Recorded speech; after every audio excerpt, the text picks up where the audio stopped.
하나님 말씀은 신약성경 히브리서 9장 27절, 28절 말씀입니다. 신약성경 362쪽에 있습니다. 우리 같이 한 목소리로 함께 읽겠습니다. 한 번 죽는 것은 사람에게 정해진 것이요 그 후에는 심판이 있으니 이와 같이 그리스도도 많은 사람의 죄를 담당하시려고 단번에 들이신 바 되셨고 구원에 이르게 하기 위하여 죄와 상관없이 자기를 바라는 자들에게 두 번째 나타나시리라. 아멘. 설교의 제목을 두 번째 강림이라고 설교의 제목을 정했는데, 그럼 뭐 예수님이 저희가 한 번도 강림하셨고 또 강림하셨습니까? 뭐 이렇게 질문을 하시는 게 이제 정상입니다. 그래서 예수님이 사람의 몸으로 맨 처음 태어나신 것, 그것을 우리가 첫 번째 강림이라고 할 수 있어요. 그러니까 비록 몸으로 태어나실 때, 성육신 하실 때는 마리아에게서 나셨죠. 그래서 그 말 구유에, 그래서 구유에 누이신 예수를 우리가 봅니다. 그래서 인간의 몸에서 출생하셨죠. 그리고 이제 두 번째로 이제 그런데 이제 그걸 강림이라고 하는 것은 예수님이 그때 마리아의 몸에서 잉태되었을 때 생겨난 분이 아니시기 때문입니다. 그 이전에 계셨던 분이시고 성령을 통하여 여인의 몸으로 오셨죠. 그래서 첫 번째 강림은 우리들의 눈에 보이지 않습니다. 그것을 믿음으로 볼 수 있습니다. 그러니까 예수님이 하나님이시다. 사람이 아니시고 하나님이시다. 근데 또 사람에게서 태어났으니 사람이시다. 그래서 먼저 이 하나님, 예수 그리스도에 대한 양성교리라는 게 있어요. 양성교리라고 하는 것은 예수님이라고 하는 존재가 매우 독특하다고요. 그래서 하나님이신 동시에 사람이신 분, 이게 예수님이에요. 성경에 등장하는 하나님, 보통은 이제 성부 하나님을 의미합니다. 또 이제 성령 하나님은 성령으로 이렇게 나오죠. 근데 하나님, 사람 이럴 때는 뛰어넘을 수 없는 질적 차이가 있습니다. 사람과 하나님 사이에는 무한대의 질적, 양적, 시간적, 공간적 거리가 있습니다. 그것은 무한대입니다. 그런데 바로 예수님은 하나님이신 동시에 사람이신 분이에요. 그래서 굉장히 존재가 독특한 존재이십니다. 이것을 양성, 신성과 인성을 동시에 지니신 분이다. 그래서 이걸 양성교리, 양성론 이렇게 얘기를 합니다. 그러니까 예수 그리스도의 양성에 대해서 온 세상이 얘기를 해야 되는데 이상한 양성에 이런 것만 얘기를 하고 있어요. 말로는 양성인데 그 양성이 아니라 완전히 정반대의 못돼먹은, 그러니까 이 양성이라고 하는, 그러니까 양성교리를 여러분들이 먼저 아셔야 하고, 그래서 예수님이 사람으로 태어나셨지만 하나님이신 그 근거가 뭐예요? 하늘에서 오셨기 때문이에요. 그것을 강림이라고 한다. 그걸 헬라어로 파루시아라고 합니다. 그래서 이 파루시아라는 말은 신학자들 사이에 또 이런 경건서적들 안에 자주 등장하는 말이니까 여러분들이 기억을 해주시면 도움이 돼요. 파루시아는 강림한다라는 뜻이에요. 강림하다. 그러면 사람으로 맨 처음 이 세상에 나타나신 예수 그리스도, 그것이 첫 번째 강림이다. 그런데 첫 번째 강림의 방식은 보통 사람들과 같은 방식으로 여인의 몸에서 출생하셨다. 그러면 이제 예수님께서 두 번째로 사람들에게 나타나실 때, 그때 그것을 강림이라고 하는데, 그래서 두 번째 강림이라고 한 거예요. 그래서 이 강림이라고, 이 예수 그리스도의 강림, 이 파루시아는 지금 이 히브리서의 아주 중요한 주제이기도 하고, 이게 뭐냐면 이때 당시에, 초대교회 당시에 예수님이 승천하시고 난 뒤에 많은 사람들이 예수님이 승천하신 걸 봤어요. 그때 500여 문도가 있었다고 하니까 최소한의 증인이 500명 정도가 봤다고요, 직접. 그러니까 2000년 전에 예수님이 하늘로 들려 올리시는 것을 두 눈으로 똑똑히 보았던 사람들이 500명 정도가 있었어요. 그 사람들이 사실은 온 세상으로 퍼지면서 전파한 거죠. 그게 이제 성경에 기록된 사건이고, 그때 바로 예수님이 올려가신 그때에 천사가 나타나서 이야기를 하죠. 사도행전 1장에서 그렇게 오실 거다. 너희들이 지금 본 그대로 다시 오실 것이다.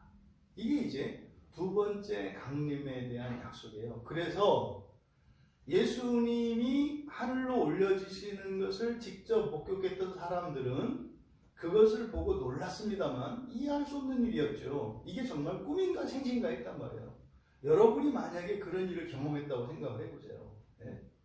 어느 날 관악산에 등산을 올라갔는데 거기서 한 사람이 갑자기 이 허공답보라고 해요. 그 중국 무협지나 이런 데 보면 그런 무술이 있어요. 이렇게 공중을 걸을 수 있는. 근데 그것도 아니고 한 사람이 어떤 사람이 그냥 하늘로 이렇게 올라가는 걸 봤단 말이에요. 근데 나만 본 게 아니야. 그날 이제 등산객들이 이렇게 하다 보니까 이게 한 사람이 이렇게 올라가는 거예요. 그러니까 사람들 그랬을 거 아니에요. 그러니까 왜요? 뭐 이럴 거 아닙니까? 뭐 수많은 사람들이 500명이면 굉장히 많은 사람들이에요. 그럼 산에서 그걸 봤어요. 근데 그때 천사가 나타나서 이렇게 오실 거다. 이렇게 오실 거다. 이렇게 말씀하셨거든요. 그래서 예수님이 승천하신 이후에 사실 당시의 사람들은 예수님이 다시 내려오실 것을 기다리고 있었어요. 또 예수님께서 생전에 제자들에게 말씀하셨거든요. 내가 하늘에 가서 너희들의 처소를 마련하고 데리러 온다고 말씀하셨거든요. 그러니까 특히 사도들은 자신들이 죽기 전에 예수님이 데리러 올 것이라고 확실히 믿고 있었어요. 예수님이 승천 전에는 그게 무슨 말씀인지 몰랐죠. 근데 예수님이 승천하시는 것을 목격하고 나니까 정말 예수님 말씀이 참이었구나. 그리고 너희들 내가 아버지의 집에 너희 거할 곳이 많은데 거기다가 너희들 처소를 예비하고 데리러 올게. 이렇게 말씀하셨잖아요. 그러니까 사도들이요. 눈에 뵈는 게 있겠어요? 없어요. 왜요? 안 죽어요. 왜? 죽기 전에 예수님이 나를 데리러 오실 거거든요. 그러니까 예수 그리스도의 파루시아에 대한 기대가 굉장했다고요. 그러니까 너무나 분명했어요. 그러니까 그들의 삶이 한치도 흔들림이 없는 거예요. 아니 예수님이 하늘로 올라가시는 걸 봤는데 그 위에다가 우리 각자 집을 마련해서 오시겠다고 하는데 그거를 잊어버리겠어요? 그러니까 이 종말에 대한, 그러니까 예수 그리스도께서 하늘에서 강림하실 것에 대한 그 열렬한 기대, 그걸 가지고 살아가는 거예요. 그러니까 얻어맞든지 욕을면 아무 상관없어요. 아무 상관없어. 왜? 내가 사는 건 살라고 사는 게 아니라 예수님 오실 때를 기다리는 거니까. 그때 문제는 사도들이 하나씩 죽어나가네요. 그것도 이렇게 막 영광스러운 죽음도 아니고 다 순교를 당하네요. 십자가에 못 박히고 톱으로 힘을 당하고 돌 맞아 죽고 막 죽어나가는 일들이 막 생기네요. 그러면서 그때 예수님의 승천을 목격했던 500명의 사람들도 한 사람 한 사람 죽어나가잖아요. 그러면은 죽기 전에 많은 사람들한테 얘기했을 거고 특히 자기 자식들한테 얘기했을 겁니다. 그럼 자식들은 믿겠죠. 굉장히 실감이 나죠. 왜? 자주 얘기했을 테니까. 근데 그 아들도 죽고 손자가 이제 할아버지한테 전해들은 이야기를 아버지로부터 엄마로부터 전해듣는 손자에게는 그 생동감이라고 하는 것은 현장의 생동감은 점점 떨어지게 돼 있어요. 그러고 좀 2000년 된 거예요. 그러니까 자부터 생각 안 하잖아. 이게 지금 우리의 실정이에요. 그런데 이렇게 2000년이 지난 우리가 아니라 불과 예수님이 승천하시고 난 3, 40년, 20, 30년 어간에 이미 사람들이 낙심하기 시작했어요. 말만 또 온다고 하고 안 오시는 거 아니야? 이런 패배의식이 팽배했다고요. 그러니까 예전에 예수님이 죽어서 하늘에 가신다는 것을 믿지 못하다가 두 눈으로 승천하시는 걸 봤어요. 그러면은 다시 오신다는 말을 확실히 믿어야 되는 거 아니에요. 근데 그걸 보면서 또 어떻게 해요? 다시 되풀이해요, 옛날처럼. 옛날 예수님이 승천하시는 것을 믿지 못했던 사람들이 승천하신 걸 봤으면 다른 말을 그 위에서 이렇게 자라가야 되는데 또다시 바닥에서 시작해요. 승천하시는 것도 처음부터 시작. 그럼 보고 나서도 재림하시는 것도 처음부터 시작. 똑같잖아요. 그래서 이때 당시에 그리스도인들에게서 과연 예수님이 다시 오시는가? 이거에 대한 회의가 되기 시작했어요. 굉장히 중요한 주제예요. 사실은요, 예수님이 다시 오시는 것은 무엇과 직결됩니까? 부활과 직결돼요. 부활이.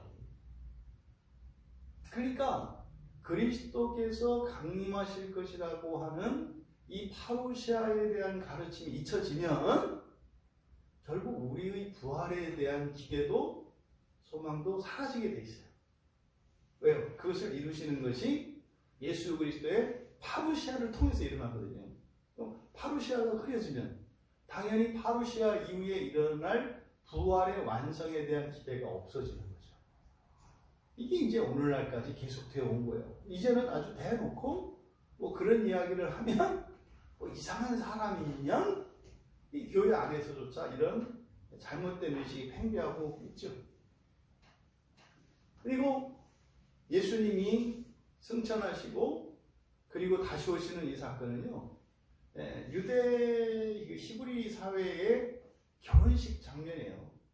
결혼식 장면. 이게 무슨 말이냐면 유대인들은 결혼을 할 때 약혼을 하고 그리고 1년 있다가 결혼을 한다 그랬잖아요. 보통 1년. 그러니까 더 빠를 수도 있어요. 그러니까 어떻게 하냐면 결혼식이 신부 집에서 결혼식을 해요. 신랑이 와서 이제 혼인잔치를 합니다. 이게 이제 가나의 혼인잔치 나오잖아요. 그러니까 거기가 그 신부의 집인 거죠. 그래서 신랑이 와서 혼인잔치를 하는 거예요. 그러면 이제 이 여인이 이제 혼인한, 정혼한 여인이라는 것을 사람들에게 알리는 거죠. 그리고 나서 신랑은 자기 본가로 돌아갑니다. 그리고 그때부터 하는 일이 이제 아버지와 함께 집 짓는 거예요. 새로 이제 그 살 집을 짓는 거예요. 살 집을. 근데 그 살 집을 짓는 주도권은 누가 갖고 있어요? 그 신랑이 갖고 있는 게 아니라 신랑의 아버지가 갖고 있다고요. 아버지가 돈을 줘야 되고 아버지가 시간을 내줘야 집 짓는 거니까. 그래서 집을 짓고 난 뒤에 그럼 이제 신랑이 이제 신부를 데리러 오는 거예요. 삐 하고 나팔 불면서. 이제 진짜로 이제 그러면 두 사람이 새로운 가정을 이루어서 이제 살림을 시작할 수가 있는 거예요. 그러니까 예수님이 이 땅에 오신 사건이 꼭 결혼하러 온 신랑의 모습인 거죠. 그리고 그게 이제 언약을 맺은, 새 언약을 맺은. 그래서 이 땅의 신자들을 그래서 신부라고 얘기를 하는 거예요. 그러니까 예수님이 신랑이니까 가서 어떻게 해요? 우리 살집 마련하셔야지. 신랑 대신 예수님이 신부 된 우리 살집을 마련하셔야지. 그래서 예수님의 승천과 재림이라고 하는 이것은 당시 사회의 유대 사회에서는 바로 딱 혼인신으로 매치가 돼요. 그러니까 반드시 오신단 말이에요. 근데 이놈의 신랑이 1년, 2년, 3년 돼도 안 오네? 그럼 어떻게 생각했어요? 이거 파혼이라고 생각하는 거예요. 그렇잖아요. 보통은 1년 내에 다 온단 말이에요. 근데 이게 1년, 2년, 10년, 2년, 이놈의 신부가 늙어 꼬부라져서 다 죽게 됐는데도 연락도 없어. 그러니까 뭐요? 와도 소용없겠네 이런 생각이 드는 거죠. 내가 이제 그 뭐 완전히 그냥 노처녀로 80, 90이 됐으니 뭐 이제 오시면 뭐 할 거야? 뭐 이런 생각이 있는 거죠. 그래서 그 부활에 대한 예수 그리스도의 재림에 대한 생각이 흐려졌어요. 그래서 지금 사실은 이 히브리서 기자가 이야기하려고 하는 게 하늘이 있고 너희들을 위해서 하늘이 있고 예수 그리스도께서 다시 오셔서 우리를 부활시키실 것이다. 어떻게? 예쁜 신부로. 이게 사실 이 히브리서의 핵심 주제예요. 이게 지금 로마서 9장, 10장, 11장의 영화라고 하는 그 주제와 일맥상통하는 것이죠.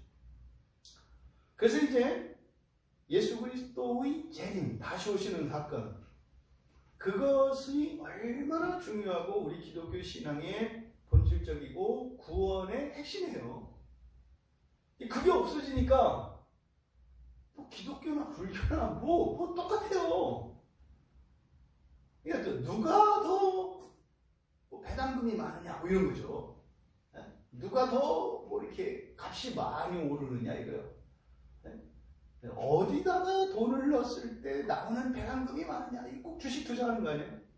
전에다가 넣으면 뭐 몇 배 오르냐? 뭐 교회에다 넣으면 몇 배냐? 점쟁이한테 넣으면 몇 배 오르냐? 아니면 이도저도 그거는 뭐 그 불안한 자금이니까 안전하게 은행에 적금을 넣어서 이게 뭐 나냐? 뭐 똑같은 사고를 가지고 있어요, 사람들이. 여러분, 기독교는 그저 이 세상에서 다른 사람들보다 상대적으로 좀 더 나은 사업입니다. 그거 아니에요. 그런데 그렇게 돼가고 있는 거예요. 그래서 기독교는 그게 아니다. 이 파루시아에 대해서 가르치고 있는 겁니다. 지금 이 본문은 또 굉장히 중요한 본문이에요. 그래서 이 그리스도의 강림에 대해서 보통 우리가 재림이라고 하죠. 그래서 이 파루시아 강림에 대해서 데살로니가 교회가 굉장히 영적으로 좀 깨어있는 교회였던 것 같아요.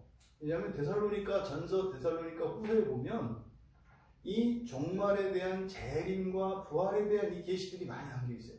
그래서 데살로니가 3장, 4장, 5장 그리고 데살로니가 후서 1장, 2장에 이 강림에 대해서 이렇게 들어가는 거예요. 이런 성경이 없어요. 이 그리스도의 강림에 대해서 이렇게 반복적으로 계속 등장하는 본문이 없어요. 그러니까 이 데살로니가 교회에 보냈던 이 바울 사도의 편지를 보면 데살로니가 교회가 상당히 성숙한 교회였거나, 왜 알아들을 수 있으니까, 아니면 완전히 망가졌던 교회이거나, 왜 그래서 이 강림에 대해서 계속 강조를 하고 있는 것을 보았을 때 사실은 당시의 교회들의 상황을 보면 상당히 고난을 받고 있었기 때문에 이 바로 파루시아에 대한 예수 그리스도의 강림에 대한 가르침을 통해서 현재의 삶의 고난을 이길 수 있도록 하는 힘이 있기 때문에 그것을 강조하는 것으로 보죠. 그러면 뭐 그게 데살로니가 교회만 그랬느냐? 예수님의 동생인 야고보도 야고보서 5장 8절에 보면 가깝다 그래요. 마음을 굳게 해라. 길이 참고 오래 참고 마음을 굳게 해라. 주의 강림이 가깝다 그래요. 근데 야고보가 죽을 때까지 안 오세요. 문제는. 또 베드로 사도도 베드로후서에서 자신의 사명이 그 베드로후서 1장 16절에 보면은 자신의 사명 가운데 중요한 핵심이 바로 이 강림을 알리는 거라고 얘기를 해요. 그리스도의 능력과 강림을 알게 하려는 것이 이 베드로 사도의 사명감을 이루고 있는 뼈대와 같은 거였다. 오늘 우리가 읽은 27절과 28절 여기에 아주 굉장히 중요한 교리들이 이 안에 담겨 있습니다. 뭐 교리라고 하니까 단지 이렇게 기독교적인 이것만이 아니라 인간에 대한, 인간의 존재에 대한, 사실은 뭐 수천 년 동안 이 세상에 살았던 수많은 그 기라성 같은 철학자들이 깨달을 수 없었던, 풀 수 없었던 그 문제에 대한 답이 짧은 2절 안에 다 들어가 있어요. 엄청난 거죠. 엄청난.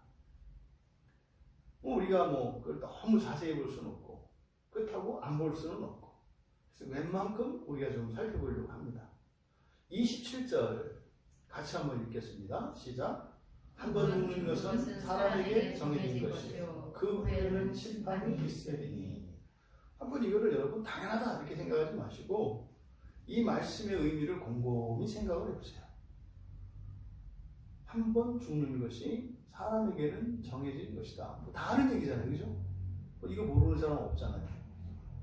그런데요, 사람들이 이거 안 받아들입니다. 안 받아들여요. 안 죽을 수도 있지 않을까? 이런 기대를 가지고 있어요. 그게 뭐예요? 과학, 의학, 심리학, 온갖 명성과 이런 구도적인 종교 다 그게 뭐예요? 죽지 않을 수 있는 방법이 없을까? 그러니까 뭐예요? 사람이 죽는 게 꼭 정해진 것만은 아닐 수도 있지 않은가? 이 생각을 사람들은 늘 가지고 있습니다. 그렇기 때문에 뭐요? 여러분들이 오늘만 살면 내일도 살 거라는 생각을 해요. 그래서 잘해서 오늘 자꾸 아침에 눈만 뜨면 영원히 살지도 모른다는 생각을 무의식 중에 해요. 임원문 성도님이 오늘 하나님의 부르심을 받았잖아요. 참 놀라워요. 예수님이 십자가에 달려 죽으실 때 예수님의 우편에 있던 그 강도가 생각이 나요. 철저하게 예수님과 상관없이 살았던 사람이었거든요. 그 가운데서도 아주 인간 이하의 삶을 살았던 삶이에요. 왜? 십자가형을 받았으니까. 공개 처형형을 받은 거예요. 십자가형은 귀감을 삼기 위한 거예요. 저런 인간이 돼서는 안 된다. 이게 절대로 돼서는 안 되는 인간의 전형이었어요. 근데 그 사람에게 십자가 사건은 하나님의 큰 은혜가 부어지는 기회였어요. 근데 그 이전의 삶이 어땠냐가 중요한 게 아니라 그 사람이 십자가에서 죽기 직전에 생애적인 회개를 한 거예요. 그래서 그 강도는 예수님으로부터 확증을 받았죠. 내가 오늘 나와 함께 낙원에 있을 것이다. 우리 임원문 성도님 지난주에 무릎을 꿇고 간절히 기도하던 모습이 오늘 그 부고 소식을 듣고 나서 강도가 딱 생각이 나요. 저는 처음 본 것 같아요.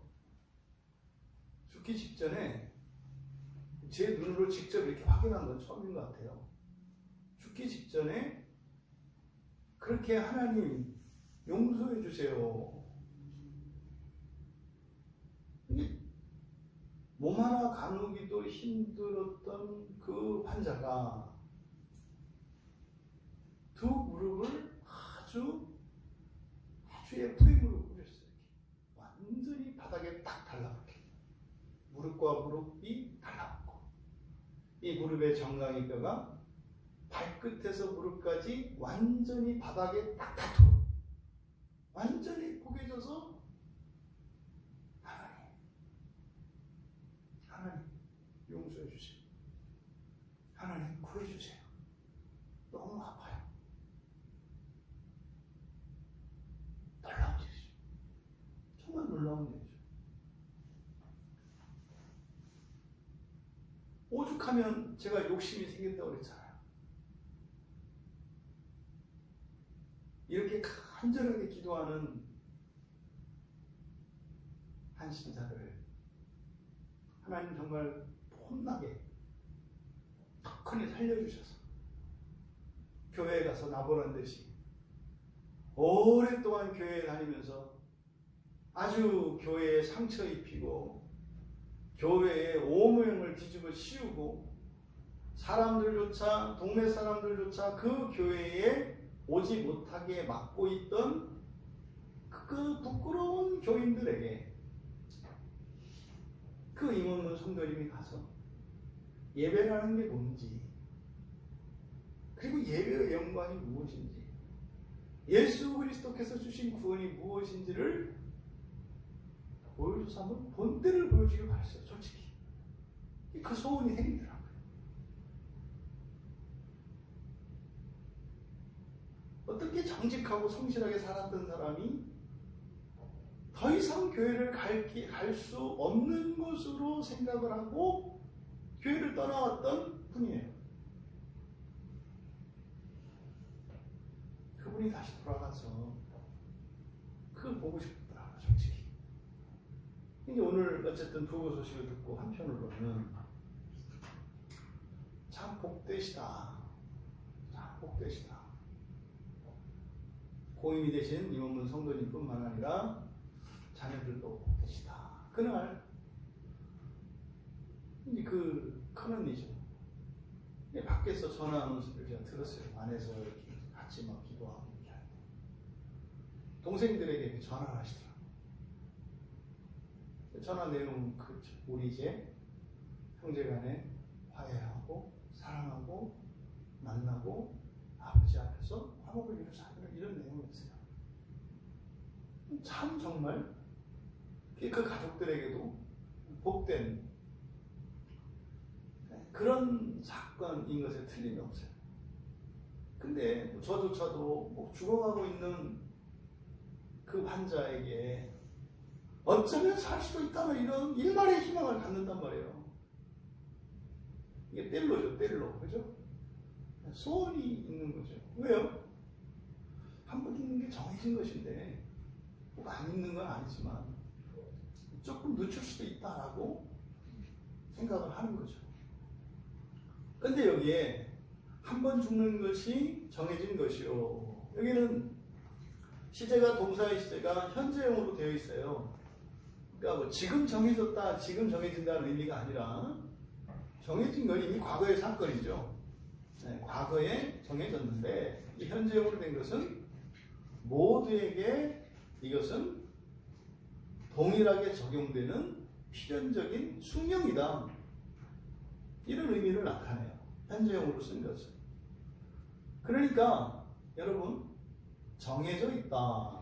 사람이 죽는 게 정해져 있다. 그러면 사람이 먼저요? 죽음이 먼저요? 죽음이 먼저요. 죽음이 먼저. 사람이 생기기 전에 죽음이 먼저 있었던 거예요.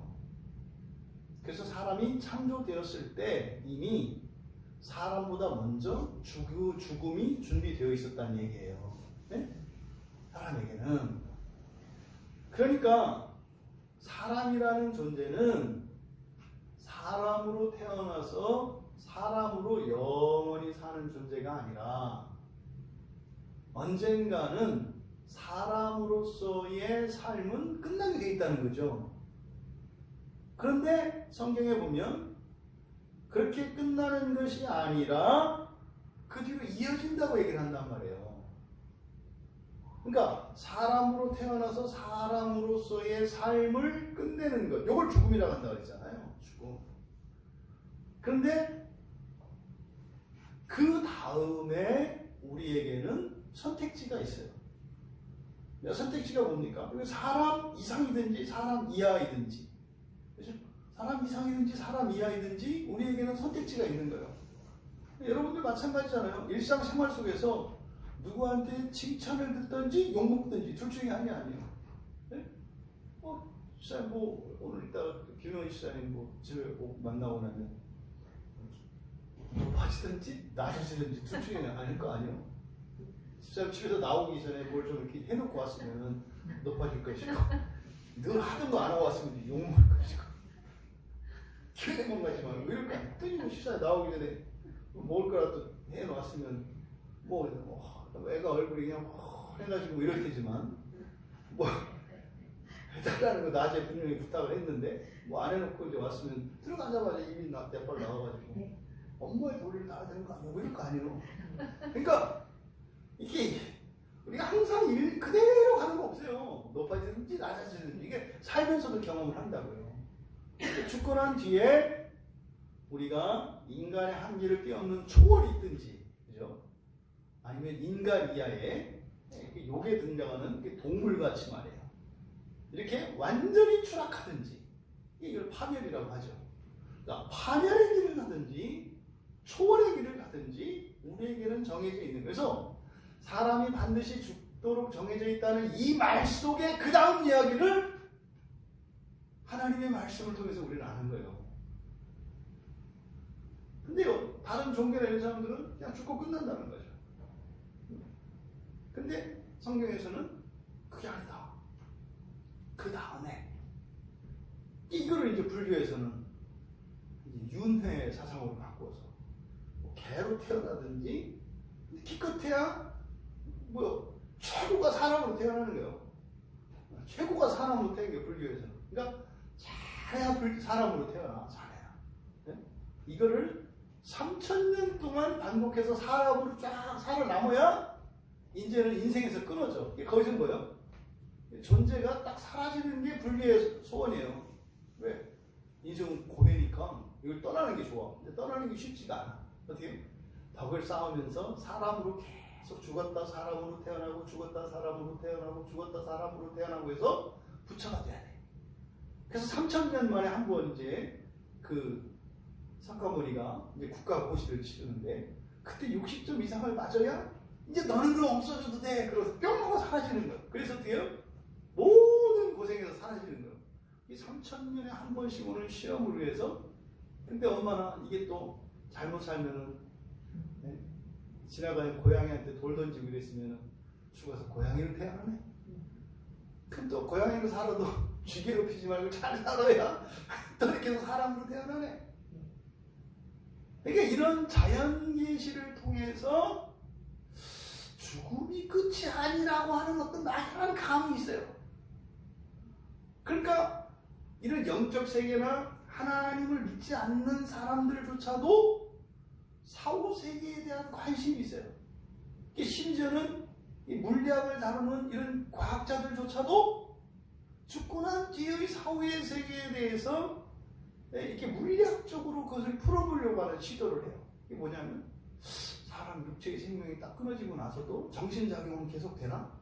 그걸 사후세계라고 하나? 그걸 이제 막 연구한다 이 말이죠. 그러니까 이런 일반 예시 안에 이런 종교나 학문이나 이런 것 안에 어렴풋하게 그 사후세계에 대한 계시가 있어요. 근데 성경은 그냥 깨끗하게 있어요. 이렇게 깨끗하게 아주 그냥 깔끔해 성경. 다만 우리는 뭐라 선택해라 이거죠. 그래서 여러분 사람이 그냥 태어나서 죽게 되어 있다라는 말로 끝나지 마시고 여러분들의 생각은 사람으로 살아가는 일에 너무 여기에 그냥 에너지를 쓸 필요는 없다. 그렇다고 해서 사람으로 사는 일을 가벼워해서도 안 돼요. 왜? 사람으로 살아가는 동안에 사후에 내가 살아갈 것을 결정하는 일이 일어나거든요. 그러니까 사는 것이 의미 있는 것은 사후에 그러니까 인간으로서의 삶의 죽음 이후에 펼쳐질 그런 초월적 존재로 도약하기 위한 삶일 때 내 삶이 의미가 있는 거예요. 밥을 먹어도 그랬을 때 의미가 있는 거예요. 이게 하나님의 영광을 위해서 하는 얘기가 바로 이 얘기예요. 너 먹지 말고 하나님 갖다 드려. 너 점심값 아껴서 하나님을 위해서 헌금해. 이런 얘기가 아니에요. 점심을 사 먹되 그거에서 더 이뻐지고 건강해지고 뭐 이렇게 하지 말고 그걸 통해서 정말 하나님을 닮아가는 그것을 위해서 그래서 꼭 씹을 때마다 주여 이것이 나의 본성을 변화시키는 자유가 되게 하여 주시옵소서. 할렐루야. 한 숟가락 먹고 하늘 쳐다보고 울고 뭐 이게 하나님의 영광을 위해서 하는 거예요. 그러니까 여러분 사람이 나서 죽는다 이거는 단순하게 생각하지 마라. 네? 근데 사실은 이 계시가 이걸 알고 나니까 하나님께서 아담에게 하셨던 말씀이 생각이 나요. 창세기 2장 17절에서 선악을 알게 하는 나무의 열매를 먹으면 반드시 죽을 거다 그랬어요. 그러면 이 사실을 모르고 그 얘기를 하면 우리가 그 말씀만 딱 보면 어떻게 되는 거예요? 이거 먹으면 죽는 거구나. 이게 뭐예요? 이게 일법난정이에요. 백설공주 아닙니까? 독사를 먹으면 죽는 거예요. 거기서 인사이트를 얻는 거예요. 그게 뭐예요? 백설공주와 독약탄 사과 이게 선악을 알게 하는 나무의 열매지. 그러니까 뭐예요? 그걸 먹으면 죽고 그걸 안 먹으면 백설공주가 안 죽나? 백설공주는 그거 먹어서 덕복 마시죠? 그거 먹어서 안 늙었어요. 그리고 그 바람에 왕자 만났잖아요. 만약에 그거 안 먹고 어떻게 해서 또 그 마귀 왕비가 데려다가 해봐요. 신데렐라처럼 맨날 설거지 시키고 그랬을 거 아니에요. 그거 먹고 죽었으니 속 편했지. 얼마나 좋아. 그때 또 왕자가 와서 딱 구해 가잖아. 그런데 하나님의 계시의 말씀을 신약 성경을 통해서 알고 나면 하나님이 하셨던 말씀이 너 이거 먹으면 죽어. 이렇게 협박한 게 아니었구나. 협박한 게 아니었구나. 왜요? 죽음이 먼저 있었던 거잖아요. 그럼 죽음이 먼저 있었는데 이것을 그 선악의 지식을 알게 하는 그 나무의 열매를 먹지 않으면 죽음이 아담에게 들어올 수 있어요? 없어요? 없는 거예요. 없는 거. 죽음은 이미 있는데 이것만 먹지 않으면 죽음이 들어올 수가 없다고요. 그러니까 죽음은 있었어. 그런데 아담이 사는 그 에덴 동산에는 죽음이 없었죠. 그러니까 사실 아담은 몰라요. 죽음이 뭔지. 근데 있어요. 있다고. 근데 그 죽음이 들어오는 문이 뭐예요? 선악을 알게 하는 나무의 열매를 따먹는 게 문을 열어주는 거야. 이게 이제 바울 사도가 한 사람으로 말미암아 죄가, 그리고 죄로 말미암아 사망이 들어왔다고 얘기하는 거예요. 그러니까요, 들어왔으니까 들어오기 전에 바깥에 있었네. 그죠? 그러니까 죽음은 에덴 동산에 있지 않았어요. 그러니까 아담은 죽음을 몰랐다고요. 그러니까 그죠?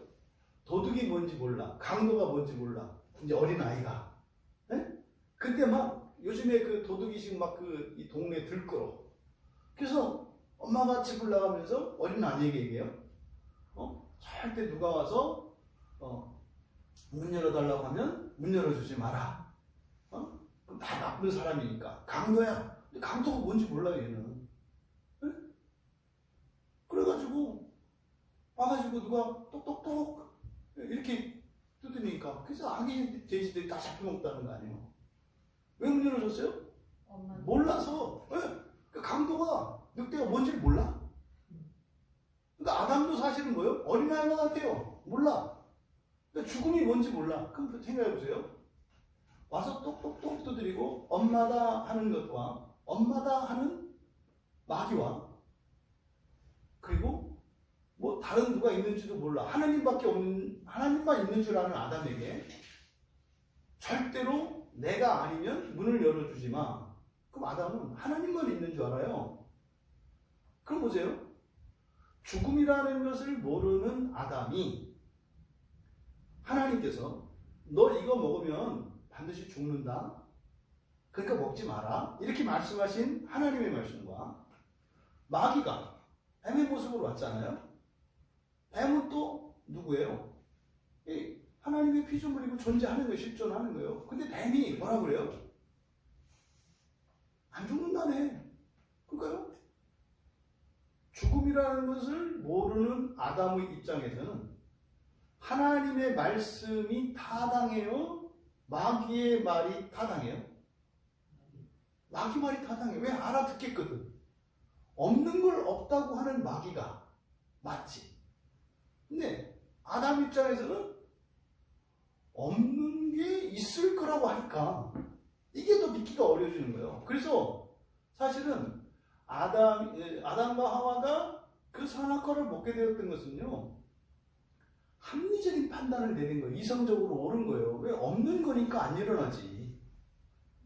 근데 하나님은 없는 것이 일어날 거라고 얘기하는 거예요. 그래서 하나님의 말씀은 믿음으로 받아야 되는 말씀이고, 마귀의 말은 이성적으로 받아들이는 거예요. 그러니까 여러분은 믿음을 따라가요? 이성을 따라가요? 일반적으로 이성을 따라간다고요. 일반적으로. 네? 그러니까 아담이 선악과를 따먹은 것은 아주 이성적으로, 합리적으로 행동을 한 거예요. 이게 뭐 작정을 하고 뭐 들이대고 이런 게 아니에요. 자기 지식을 따라가면 그렇게 되는 거죠. 근데 우리를 향하신 하나님의 구원의 계획은 우리의 판단과 지성 너머에 있어요. 그러니까 우리가 이해할 수 있는 것만 따라가려고 하면은 꼭 이건 마귀한테 잡히기 좋은 거예요. 내가 아는 만큼, 내가 원하는 이런 방식, 이게 마귀가 그렇게 인도한다니까요. 내가 아는 거를 이용해서 포기해요. 근데 하나님은 자꾸 알 수 없는 얘기를 해. 있지도 않은 거를 보고 있다고 그래. 여기 선악과는 있어. 근데 이걸 먹으면 있지도 않은 게 온다는데 그게 뭔 말이야? 네? 그러면 여러분이 지금 예를 들어서 뭐 예수 안 믿는 사람이야. 지금 뭐 인생 빈이 꼬였어. 힘들어 죽겠어 지금. 그런데 예배드리래요. 예배드리면 당신 인생이 나아질 거래. 아니 개뿔 뭘 나가서 나아지는 길은. 거기 가봤더니 또 설교는 또 뭐 이렇게 길어. 힘들어 죽겠구만. 그래서 뭐 이렇게 마음의 평안이라도 얻으려고 갔더니 이거는 뭐 끝도 안 나. 그래서 이 사람은 아니 내가 인생이 좋아지려면 뭐 돈을 주든지 문제를 뭐 빚을 뭐 교회에서 또 안든지 뭐 이래야 되는데 이거 대도 돈을 걷어가네? 아니 탈탈 털려서 지금 망해가지고 이제 비투성인데 교회 왔더니 또 이 사회적 이목이 있고 지역사회 이 체면이 있지. 그러니까 다들 뭐 봉투 자꾸 내네? 또 이게 또 이 가오가 죽잖아요? 이 큰일 났네. 이게 차비 딱 당겨놨는데 이 1,000원짜리 하나를 낼 수도 없고 안 낼 수도 없고. 그럼요. 절대 이해할 수가 없어요. 지금 새벽에 지금 계속 신명에서 나오는 주제가 뭐예요? 하나님의 금령을 따라가라는 거 아니에요? 그럼 잘 먹고 잘 살 거라는 거 아니에요? 아니 일단 먹고 살만 해야 뭐 금령이든 뭐든 하지. 이런 거 이런 거. 보이지 않는 추상과 같아요. 하나님의 말씀은 늘 우리에게.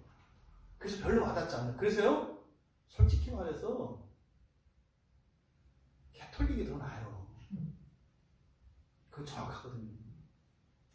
개털리기.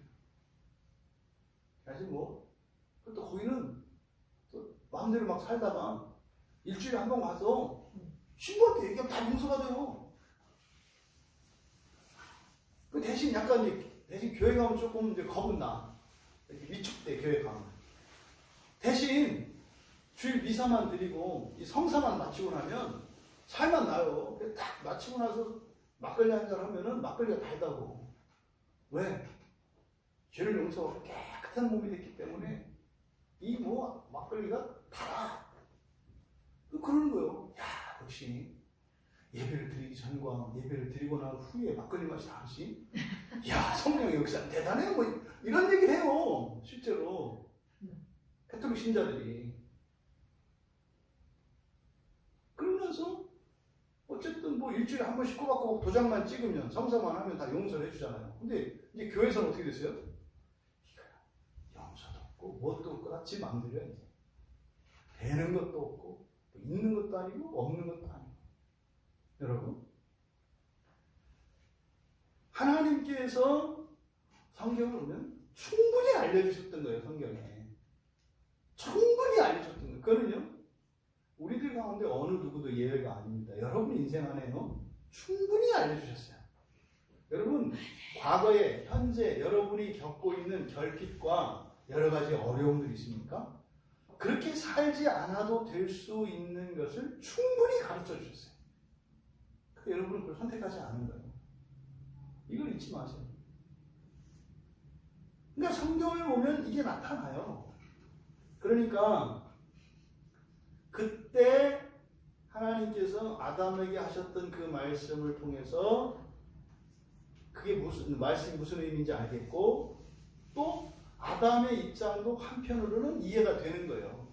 근데 그 일을 오늘도 우리는 계속 반복하고 있거든요. 아담이 하는 선택을 더 놀라운 아담 잘못했대.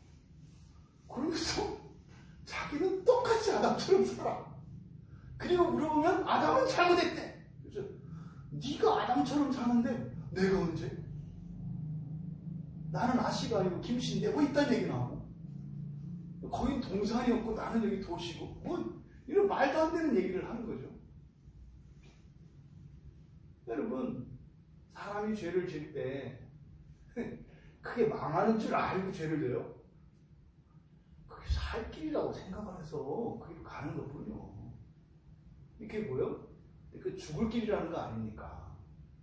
내가 생각할 때는 즐거운 길이고 내가 생각할 때는 내가 사는 길이고 나에게 유익이 되는 길이라고 생각을 하는데 그것 따라 쭉 가면 결국에는 손해보고 망하고 병들고 죽는다는 거 아니에요. 그러니까 즐겁지 않다는 얘기가 아니에요. 뭐 이게 뭐 남는 게 없다는 게 아니에요. 끝이 그렇게 된다는 거예요. 끝이. 보세요. 그 PC방에서 열심히 컴퓨터 게임 하는 애들을 걔는 재미없는데 그러고 해요? 너 이게 죄야. 그러니까 이제 애들이 돌아버리는 거예요. 엄마가 교회 다니는 집 애들은 교회를 싫어해. 그럼 엄마가 이 게임을 알아? 그건 죄야. 뭐가 죄야? 이렇게 재밌는 게 없는데. 이게 선 중에 선, 지고의 선인데, 뭐 하나 게임 하나가 아니라, 뭐 워드도 못 치는 엄마가, 이 롤의 심오한 세계를 알아? 뭐, 이렇게 얘기를 하는 거예요. 그래서 말만 이러니까 교회 것들은 안 돼. 뭐 이러는 거야, 애들부터. 이미. 선해요. 근데 일시적으로. 그죠? 근데 끝으로는 망하는 거다. 망하는 거다. 여기서 여러분들이 기억을 해야 돼요. 죽음과 인간의 실존에 대한, 그리고 마귀와 하나님에 대한 이런 관계를 여러분들이 계산할 수 있잖아요. 이제. 그러니까 바울 사도께서 죄로 말미암아 사망에 들어왔다 했던 얘기가 그러니까 결국은 뭡니까? 에덴 동산에 죽음이 없었어요. 근데 그 선악과를 딱 따먹는 순간 빗장을 열어준 거예요. 그래서 에덴 동산 바깥에 있던 죽음이 들어와 버렸어. 이거를 아담이 불러들인 거잖아요. 그래서 그 죽음을 경험하게 된 거죠. 이게 이제 부정적인 의미의 죽음인 거죠. 죽음이 있었지만 나하고 상관이 없었어.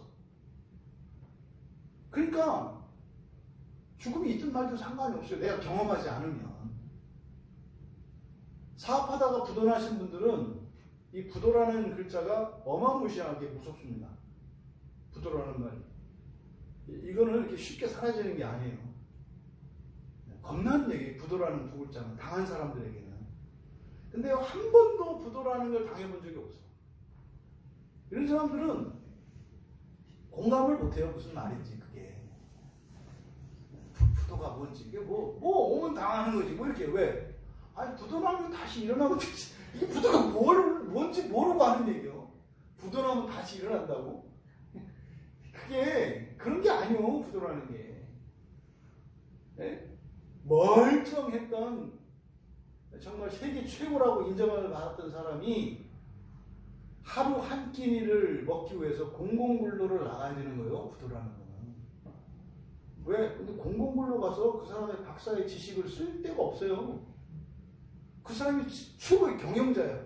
공공근로 가서 뭐 할 거예요, 그거 갖고. 거기서 저 공공근로 할아버지들, 뭐 할머니들 이렇게 뭐 할 거예요? 매맞아. 그 자리에 가야 그런 일도 쓰죠. 부도라는 게 그런 거예요. 그러면요, 이 죽음이라는 것이 뭔지 몰랐던 아담에게 하나님은 알려주고 싶지 않으셨던 거예요. 그래서 언제요? 마지막 때. 사람으로 사는 마지막 때. 이게 종말이잖아요. 개인적 종말. 근데 그때는 개인의 종말과 우주적 종말이 일치했다고요. 그때는. 그때 죽음을 경험하는데 그때도 죽음을 경험하지 않아. 왜? 그때 하면서 하나님이 될 거거든요. 그러면 만약에 아담이 선악과를 따먹지 않았더라면 경험했을 그 죽음의 죽음은 긍정적인 죽음이에요. 신나는 놀이기구예요. 그게. 여러분들이 1층 옥상에 걷다가 떨어져 본 경험이 있어요? 어마무시하거든요. 엄청 아파요. 엄청. 근데요, 아픈 것보다 떨어질 때 그게 엄청 공포감이 크거든요. 근데 이 놀이동산 돈 내고 탄다는 거 아니에요. 돈 내고 높은 데서 떨어지잖아요. 하고 또 돈 내고 타잖아요. 그러니까 죽음에 대한 이해가 달라. 그러니까 아담이 만약에 죄를 짓지 않았더라면 잊지 못할 추억이었을 거예요. 죽음이. 왜? 인간에서 하나님으로 이 도약하는 그게 자유로 들어가. 탁 떨어질 때 그 스릴. 또 죽고 싶다. 원래 죽음이라는 게 이런 거예요. 원래 그랬어야 되는 거예요. 근데 지금은 벌벌벌 떠는 게 되잖아요. 죽지도 않았는데도 벌써 죽음을 두려워하는. 이게 그 한 번의 범죄로 인해서 이렇게 된 거예요. 그러니까 바울 사도께서 죄로 말미암아 사망이 들어왔다. 이게 단순한 얘기가 아니에요. 그러니까 이거는 없던 죽음이 죄를 져서 생겨났다. 이게 아니라는 것을 지금 히브리서 기자가 가르쳐 준 거예요. 먼저 죽음은 있었다. 근데 죽음을 맛보지 않을 수도 있었다. 그런데 만약에 그 하나님의 말씀에 순종했더라면 사실 죽음은 큰 선물이 될 수도 있었다. 우리가 그 사람에서 하나님으로 변하는 그 순간이 있을 거 아니에요. 네? 부활이 완성되는 그 순간, 그 변화산에서 일어났던 스르르르릉 하면서 빛이 쫙 변해가는 사건. 이런 걸 경험할 수 있는 게 시험에 합격하는 거예요. 예를 들어서 이제 막 사법고시를 준비했어요. 이렇게. 의사가 되고, 판사가 되고, 고시를 다 국가고시를 준비했어요. 어렵잖아요. 근데 합격증을 딱 받았을 때 어떻게 돼요? 받는 순간 이 사람 신분이 확 변하죠. 확 변해요. 뭐 이제 공무원들 같은 경우에는 딱 청와대로 들어갔어. 그 발령장을 받는 순간 알 수 없는 이 무게감과 이게 딱 들어요. 이런 신분의 변화가 일어날 때 이걸 죽음이라고 한다 이 말이에요. 죽음. 그러니까 그런 죽음은 경험해보고 싶은 죽음이잖아. 그죠? 막 승진하는. 이게 직장 다른 같은 딱 했더니 오늘 아침에 출근했더니 시작하지 마. 그동안 너무 열심히 해서 다음 달부터 연봉을 2천만 원씩 올려줄게. 뭐 이런 거. 이게 죽음이야 죽음. 그 죽음은 어때요? 맨날 맛보고 싶잖아요. 그러니까 이런 거였구나. 이런 거였구나. 그런데 어떻다? 그건 정해졌다. 근데 그거를 뺏기는 게 아니라 누릴 수 있다는 거죠. 누릴 수 있다는 거죠. 그래서 죄를 지음으로써 들어온 죽음은 이 죽음의 두 얼굴이 있다고 이렇게. 그죠? 정말 또 죽고 싶고 또 죽고 싶고 또 죽고 싶은 죽음, 긍정적인 죽음이 있고, 이건 뭐예요? 비약적인 도약을 하는 이런 거예요. 초월하는.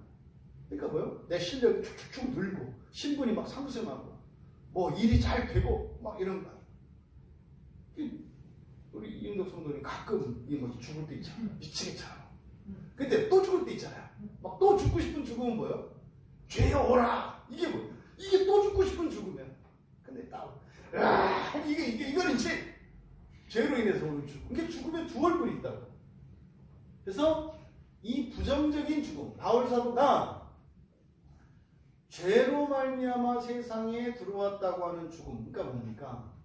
이 죽음을 우리가 종말 이전에 경험하게 되면 이제 우리에게 고통으로 경험이 되는 거예요. 종말 이전에는. 우리가 완전한 부활이 되기 전에 이거를 이루면 이게 고통이 되는 거예요. 무슨 말이냐면 학생들에게 물어봐요. 너희 꿈이 어디냐? 그럼 이제 뭐 제일 좋은 대학교 가는 거예요. 지금 넣어주랴? 네! 갖다 주면요? 그 다음날 금방 와요. 왜? 자퇴했대. 왜? 가면 좋을 줄 알았더니 거기 있는 애들은 놀지도 않고 맨날 공부만 하고, 그리고 보니까 뭐 숙제도 무지무지하게 많고, 또 준비되지 않은 사람에게 거기 가면 곤욕인 거예요. 근데 그러는 거죠. 너 자퇴 안 돼. 그냥 다녀야 돼. 그러면 이제 막 이게 종말 이전에 경험하는 죽음인 거예요. 그러니까 죽음은 부활된 이후에 부활될 때 죽음을 딱 경험하면 이게 우리한테 큰 기쁨과 즐거움을 주는 거예요. 이게 이제 우리에게 있죠. 이거를 성경에서 그래서 뭐라 그럽니까? 둘째 사망이라고 하는 거예요. 둘째 사망. 둘째 사망. 그러니까 원래 죽음이 있었는데 죽음이 우리에게 긍정적으로 좋은 것으로 경험되게 돼 있었어요.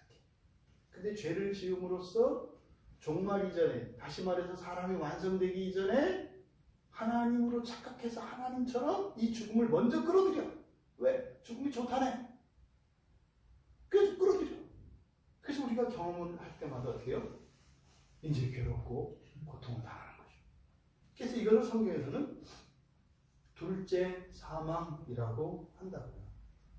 이제 이 둘째 사망이라는 용어가 어디 나와요? 요한계시록에 나오잖아요. 그래서 둘째 사망이 뭐냐? 요한계시록 20장 14절에 그리고 21장 8절에 이 둘째 사망이 어떤 것인지를 얘기해줘요. 그게 뭐예요? 불못이래요. 불못. 그러니까 불과 유황으로 타는 못에 던져지는 것이 둘째 사망이래요. 그러니까 둘째 사망은 죽고 이런 게 아니라 뭐예요? 극치의 고통을 말하는 거예요. 둘째 사망이라는 것은 극치의 고통을 말해요. 그럼 그 둘째 사망이 일어나는 장소, 그 시간, 그걸 뭐라고 합니까? 지옥이라고 하는 거예요. 그러니까 지옥에 있는 그 시간, 또 지옥이라고 하는 그 환경, 그것을 불과 유황으로 타는 못이라고 했고, 또 그 안에 있는 기간, 이것을 지옥이라고 한다고요.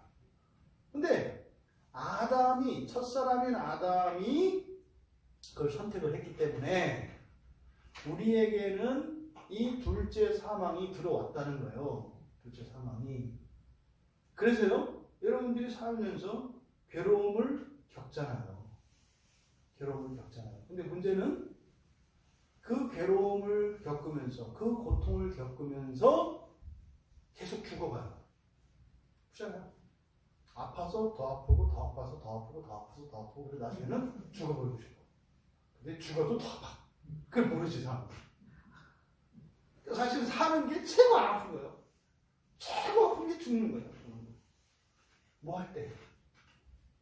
그 죽음, 둘째 사망에서 벗어나지 못하는 채. 이거는 벗어날 수 있는 게 아니에요. 그래서 고린도후서 7장 10절에 보면 세상 근심은 사망을 낳는다 그래요. 세상 근심은 사망을 낳는다. 그러니까 여기서는 죄라고 하지 않고 세상 근심이라고 해요. 근데 근심이라고 번역이 되어 있는데 이 근심이라는 말은 헬라어 위페라는 말이에요. 위페라는 말은 바로 고통이라는 뜻입니다. 육체적으로 고통을 느끼거나 심리적으로 고통을 느끼거나 정신적으로 또 영적으로 느끼는 고통을 위패라고 해요. 그는 뭐 슬픔일 수도 있고 아니면 육체적인 뭐 부상으로 인해서 있는 것일 수도 있고 핵심은 고통이에요. 고통. 그래서 세상의 고통은 죽음을 낳는다 그래요. 무슨 말입니까? 그러니까 세상을 따라서 세상을 살기 위해서 세상을 살면서 느끼는 고통은 뭐한다? 죽음을 만들어낸다.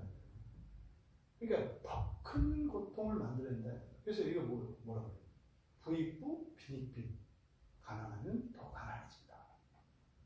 병들었으면 더 병들어진다. 이렇게 얘기를 하는 거예요. 이게 너무 쉽네요. 세상 근심은 사망을 낳는다. 그러니까 어떻게 해요? 근심하지 말아야죠. 고통을 이겨내야 한다 이 말이에요.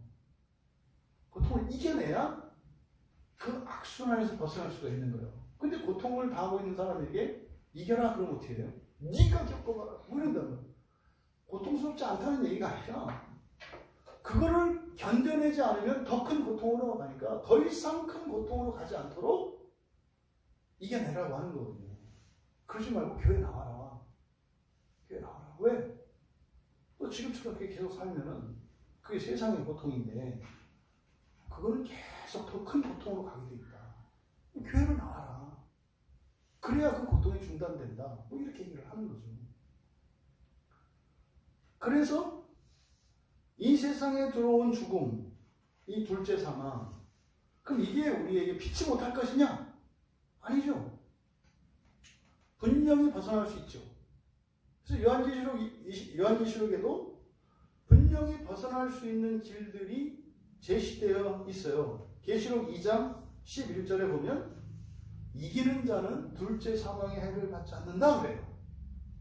그러니까 이 세상에 죽음이 들어왔어. 그렇잖아요. 그 이후로 우리가 살고 있잖아요.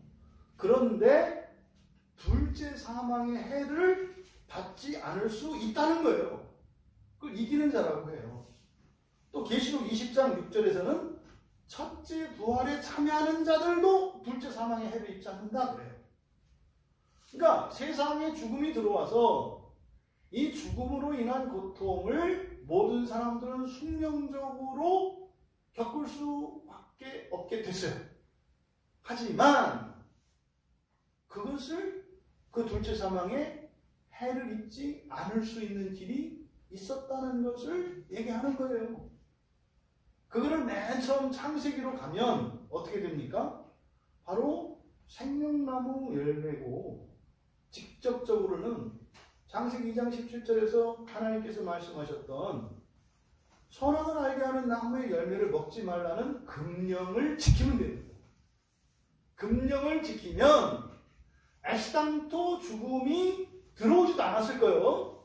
근데 들어왔다 하더라도 상관없어요. 내가 그 해를 입지 않으면 상관없잖아요. 들어왔다 하더라도 우리 집에 안 들어오면 되는 거 아니에요. 그래서요, 우리가 금령을 지키면 둘째 사망의 해를 입지 않는다 이 말이에요. 그래서 이게 신명기에서 계속 모세가 그 이스라엘 그 광야 세대 그 자손들을 모아놓고 금령을 지켜라, 금령을 지켜라 계속 얘기하거든요. 금령을 지켜라, 금령. 근데 이게 뭐예요? 바로 창세기 2장 17절에 예수님께서 아담에게 주셨던 첫 번째 계명이 금령이었어요. 금령. 그러니까 금령은 우리에게 어떤 유익을 줍니까? 죽음의 둘째 사망의 해를 입지 않게 하는 효과가 있는 거예요.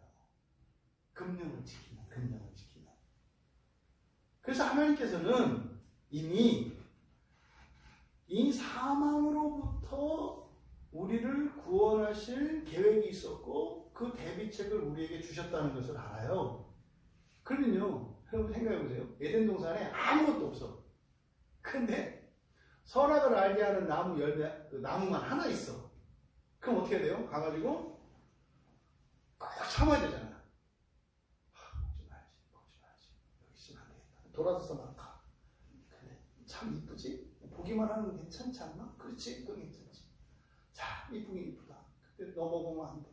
슬프다. 또 가다가 오다가 야, 한번 만져볼까? 야, 참 맞죠? 야, 이쁜데 맞지니까 더 야, 그때 뭐 맛이 막 느껴져. 향까지 나네.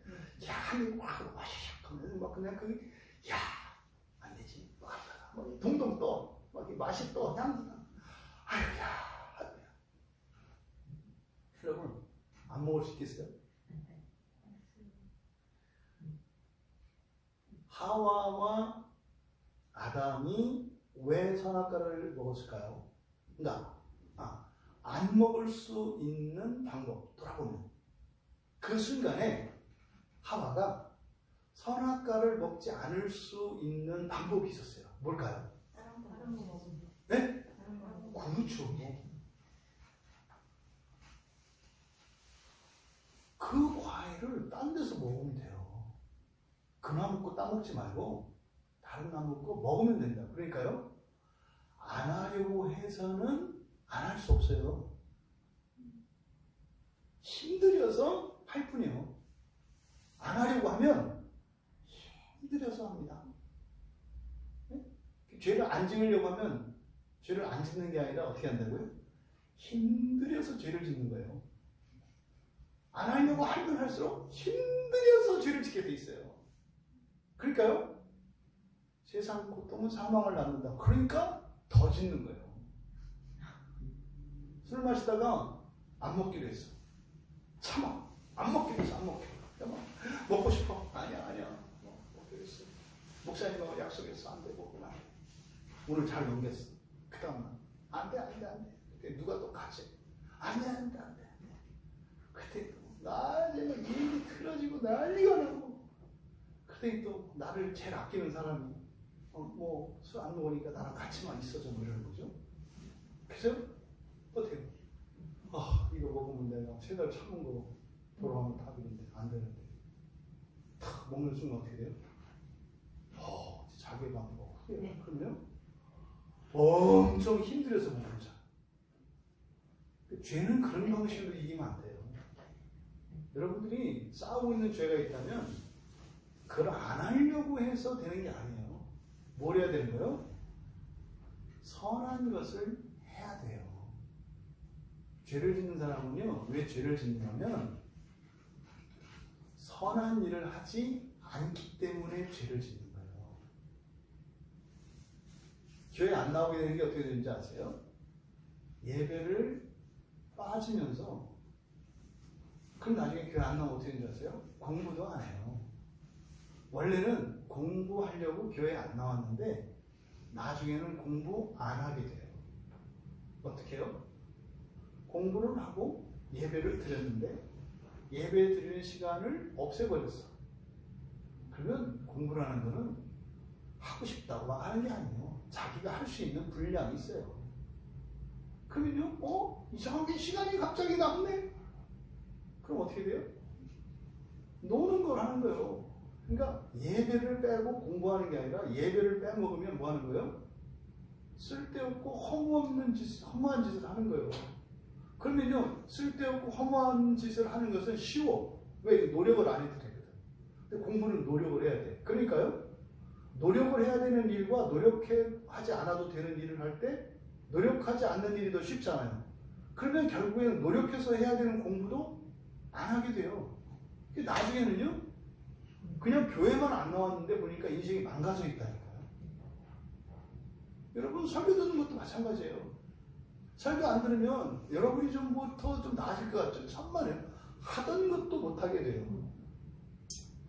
이게 죄와의 싸움이 중요한 원리예요. 그래서 여러분이 어떤 죄에 대해 죄와 맞닥뜨리고 있는 싸움이 있다면 죄를 극복하는 방법은 그거에 집중하지 마세요. 그거 싸우지 마시라고. 그렇게 되는 게 아니에요. 그건 탐스럽고요, 먹음직스럽고 범직해요. 그래서 그 유혹을 이겨낼 수 있는 게 아니에요. 그럼 어떻게 해야 돼요? 다른 무언가를 해야 돼요. 그래서 어떻게 해요? 다른 그 죄를 지을 수 있는 시간을 없애버리고 죄를 지을 생각을 못하게 해야 되는 거죠. 그래서 어느 날 보면 그게 잘 쓸데없는 거다라는 걸 깨닫고 그게 와도 안 하게 되는 거지. 참고 안 하려고 해서 이기는 것이 아니다. 그래서 하와는 그 순간에 벤이 막 얘기할 때 잠깐만 하고 어떻게 해요? 생명나무 열매 하나 딱 따서 먹으면서 이렇게 얘기를 들었어야 돼요. 얘기해봐 이제. 저거 먹으면은 그래 네 말도 일일이 있어. 근데 나 배불렀다. 다음에 다시 얘기해. 이렇게 하는 거예요. 그래서 여러분들의 경건의 일상이 굉장히 중요한 거예요. 경건의 일상. 여러분이 아침 저녁으로 직장인들은 출퇴근 시간이 제일 애매한 시간이에요. 그때 공부한다? 그런 얘기 하지 마세요. 출퇴근 시간에 공부한다는 전설이 있긴 있어요. 근데 이건 전설이에요, 썰. 공부는 그렇게 되는 게 아니에요. 따로 시간을 내고 돈 들이고 시간 내서 하는 거지, 그렇게 어쩌다 한 번을 할 수 있어. 그리고 그렇게 할 수 있는 사람은 극히 제한돼 있어요. 그러니까요, 그냥 아침 저녁에 출퇴근하는 사람들은 설교 듣는 게 최고로 남는 거예요. 왜? 설교를 듣고, 이게 아니죠? 설교를 듣는 순간 어떻게 한다? 나쁜 생각이나 나를 망가뜨리는 생각, 감정들이 일어날 여지를 주지 않는 거예요. 그리고 회사에 가서는 일에 집중하고, 그리고 퇴근할 때 또 설교 듣고, 이렇게 하면 들어올 틈을 없애버려야 되는 거죠. 이렇게 대처해야 됩니다. 이렇게. 그래서 여러분, 이 생명나무와 선악과가 에덴 동산에 있다는 게 그렇게 말도 많고 탈도 많은 거 아닙니까? 근데 알고 보니까 이게 무엇과 관계되어 있어요? 이미 예비되어 있는 죽음과 관계되어 있는 거죠. 그러니까 이거는 아담과 하와에게만 적용되는 게 아니라 오늘을 살고 있는 우리에게도 적용되는 거예요.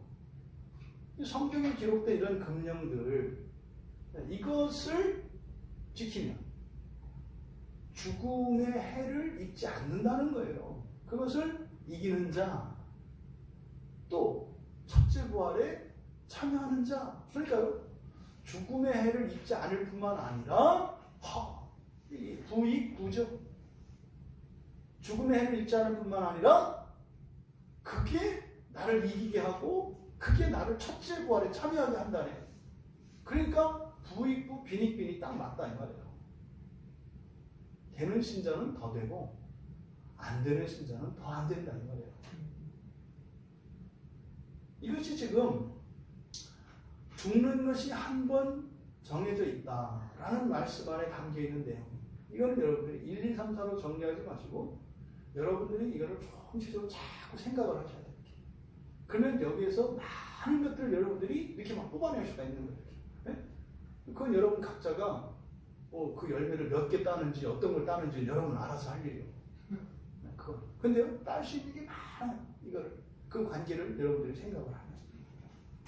어쨌든 이 구원의 계획은 있었다. 그래서요, 아까 고린도후서 7장 10절에 세상의 근심 그리고 하나님의 생각대로 하는 근심 두 가지 근심을 얘기해요. 그게 이거 뭡니까? 고통이라 했죠. 고통. 거기는 카타라고 했어요. 카타. 하나님을 따라서 이렇게 돼 있거든요. 하나님을 따르는 하나님을 따라서 하는 고통이에요. 그러니까 세상의 고통이라는 건 뭡니까? 세상을 살기 위해서 세상을 담기 위해서 고통을 겪어야 돼요. 근데 그렇게 하면 결국은 죽어.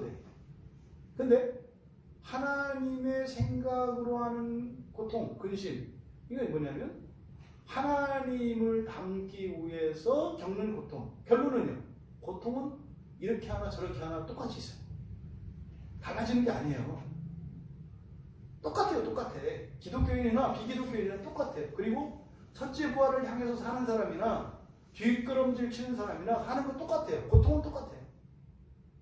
다만 중요한 게 뭐예요?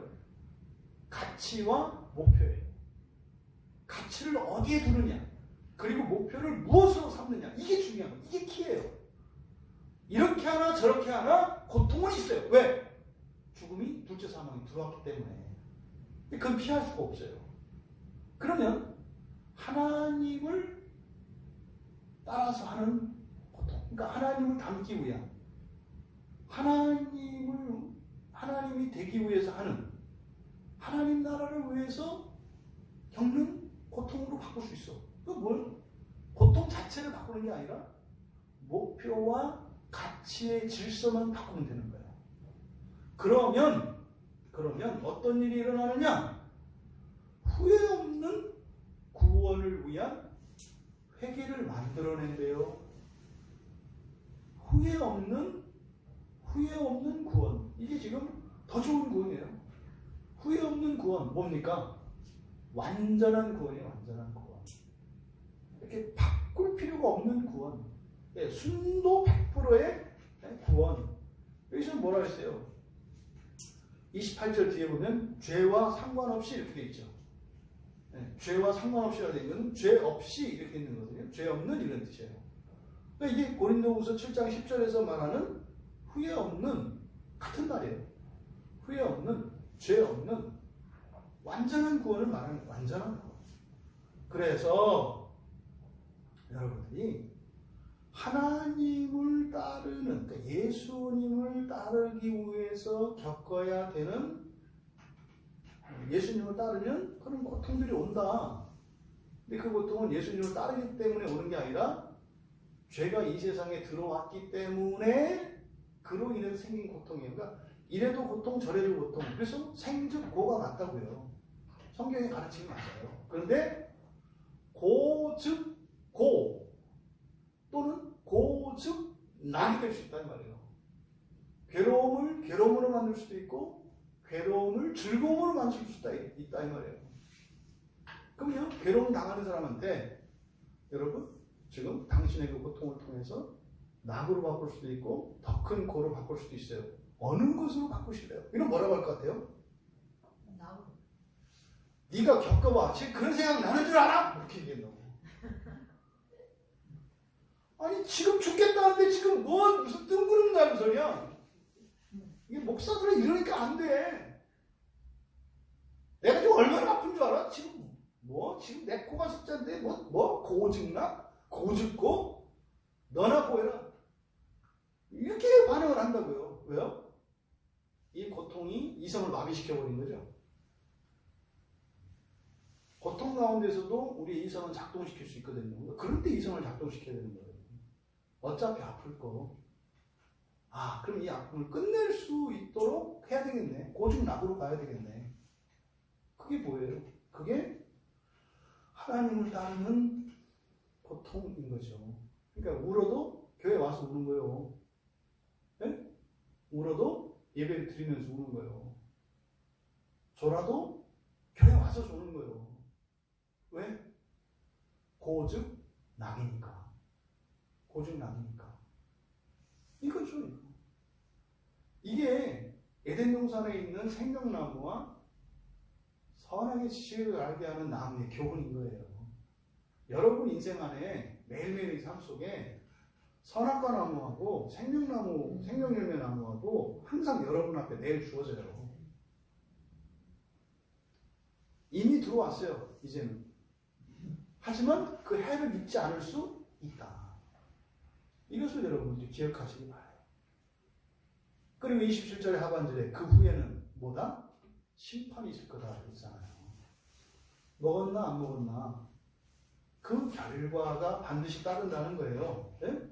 그 후에는 심판이 있을 거다. 심판이 뭡니까? 죽음의 심판이잖아요. 죽음의 심판. 고즉 고인지 고즉 낙인지 심판이 있다는 거 아니에요.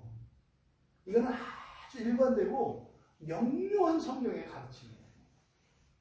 우리가 달려갈 길 다 가고 우리 인생을 다 간 뒤에 심판이 있을 겁니다. 고즉 낙으로 갈 것인지 고즉 고로 갈 것인지. 그러니까 살아서 누리는 기쁨 별거 아니에요. 반대로 살아서 겪는 고통 고난 별거 아니에요. 진짜 메인 이벤트는 죽고 난 뒤에요. 지금 너무 힘들다? 네, 맞습니다. 너무 힘들어요. 견딜 수 없어요. 답답해요. 근데 성경은 이야기해요. 그 후에 심판이 있을 거다. 더한 게 있다. 더한 게 있다. 지금 기뻐요. 축하합니다. 그런데요, 거기 취하지 마세요. 그거 별거 아니라는 거예요. 그래서 여러분들의 목표와 관심은 심판 이후에 들어갈 그 첫째 부활의 삶이셔야 하는 겁니다. 여러분 앞에 이런 에덴의 선택이 날마다 주어집니다. 날마다 주어집니다. 그래서 그것을 통해서 사망의 해가 여러분에게 입혀지기도 할 것이고 사망이 여러분 주변에서 얼쩡얼쩡하지만 여러분들을 해하게 하지 못할 것입니다.